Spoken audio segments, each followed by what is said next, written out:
Fortnite's dominant reign over the last 7 years, this generation's flagship game, the game that this generation will remember when they were growing up, is one of the most impressive things we've seen in gaming. And honestly, I'm not quite sure if we're gonna ever see anything like this again. We had rappers like Drake and Travis Scott playing with people like Ninja. Hey, Juju, you got Band-Aids? Band-Aids? So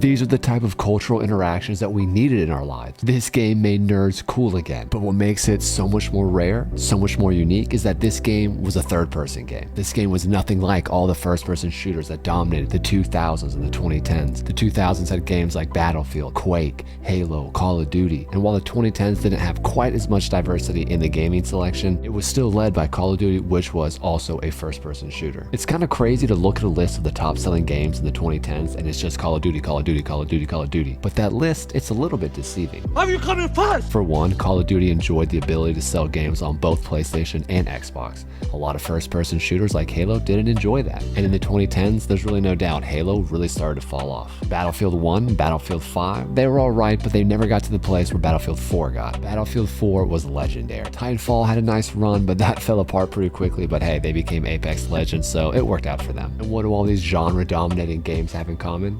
They're first-person shooters. That really does seem to be the common denominator when it comes to being the cultural king of the gaming community. You just weren't seeing that many third-person shooters that were cool those days. Gears of War was certainly popular and it hung on for a few years, but the drop-off was also legendary. Battlefront 2, one of the greatest games ever created, but the original, not that horrible remake we got, which was pretty much just a big cash grab. Grand Theft Auto 5, yeah, but that's a sandbox game. Splinter Cell, nice attempt. Metal Gear Solid, that was actually really fun. SOCOM Navy SEALs, it was just a little bit too early for it to go viral. And I know I'm missing a couple, but none of these games really ever got to that point where everyone loved it, like it was a cultural phenomenon. These are all real nice attempts, but none of them really got to the point that Halo or Call of Duty ever got to. Until Fortnite came along. And while you can hate on it all you want, this game was able to do what no other third-person shooter could do: hold the crown as a non-first-person shooter. It hadn't been done before. And again, no one can really comprehend how popular this game had become. I remember being an avid PUBG player and I told myself, I'll never play that game. It's a game for kids. It's a joke. Eventually, I got tired of PUBG, I gave Fortnite a try, and I couldn't go back to PUBG because PUBG seemed way too slow. Don't call me. Which is kind of ironic thinking about how slow OG Fortnite feels now, so gosh, gaming has really evolved. Which is why it's so important the game introduces first-person mode. It's time to evolve. There's no doubt with Fortnite introducing Lego mode, Fortnite Festival, and rocket racing, it blew everyone's minds. It was something not many people were expecting, and with a rumored Disney collab around the corner that could rival the likes of World of Warcraft, this could get even crazier. But what Epic cannot forget is, Battle Royale is the foundation of this game. It's what keeps this game in the spotlight. It's what keeps the stream of people coming to the game. We want the Battle Royale. Creative mode, rocket racing, Fortnite Festival, those all fall dormant if the Battle Royale falls apart. If people stop getting on Fortnite, their friends are going to stop getting on Fortnite. The whole point of this massive ecosystem is the idea that, well, if my friends are online, I guess I'll get on Fortnite and play a game so I can be close to them. And one might say, Topher, what are you yapping about? How could this game need to add a first-person mode? It's already the most successful game of all time. Well, that's easy, because Battle Royale, it was neglected this season. And what more proof do you need? Listen to all these glitches we have. Your pump shotgun not firing when you pull it out. Your weapon randomly starts firing until you click it again so it stops. Your weapon doesn't make any noise when firing. Your weapon doesn't do any damage when you're hitting them.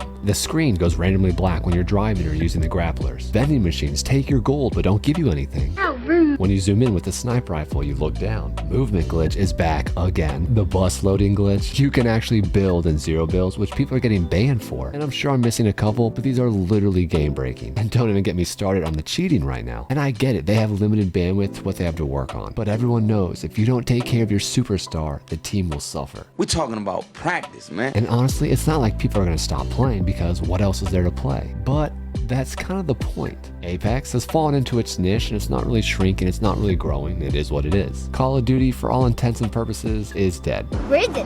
Where is it? I don't hear anyone talking about this game anymore. Halo has quite literally lost 98% of their players, going from about 300,000 down to 4,000. Damn! Battlefield 2042 is one of the worst launches in gaming history, and while the game is pretty stable now, it's too late in that game, it's not going to go anywhere. And the reality is, people playing those games, they're miserable, they're yearning for a new experience, and if they get the chance to be within the Fortnite community, experience all the updates, everything that we love so much in this third-person game, and they get it with their first-person serving, this game is going to milk the others dry. Games like Apex and Duty are going to see their player counts dwindle because they're all going to flock to Fortnite. Oh no! Familia. And why? Because they're going to do an amazing job. Not only do I think this will cause a major migration over to Fortnite from other games, but I believe old players who've given up will also come in because of FOMO. It'll be the zero builds resurrection on steroids. And honestly, I could see Fortnite entering a brand new prime where it put the old one to shame. First person mode has proven that it is the ultimate game type when it comes to online gaming. And if Fortnite masters that genre and brings them into their universe, oh, it's over. Epic has the opportunity to completely change the landscape. Question is, will their commitments to Disney and all these other game types cause them to lose sight of what's right in front of them? If you enjoyed this video, make sure to hit that subscribe button, turn those noties on, and remember, we'll have a new video every week. Thank you so much for taking the time to consume this, and as always, go out there and do something great.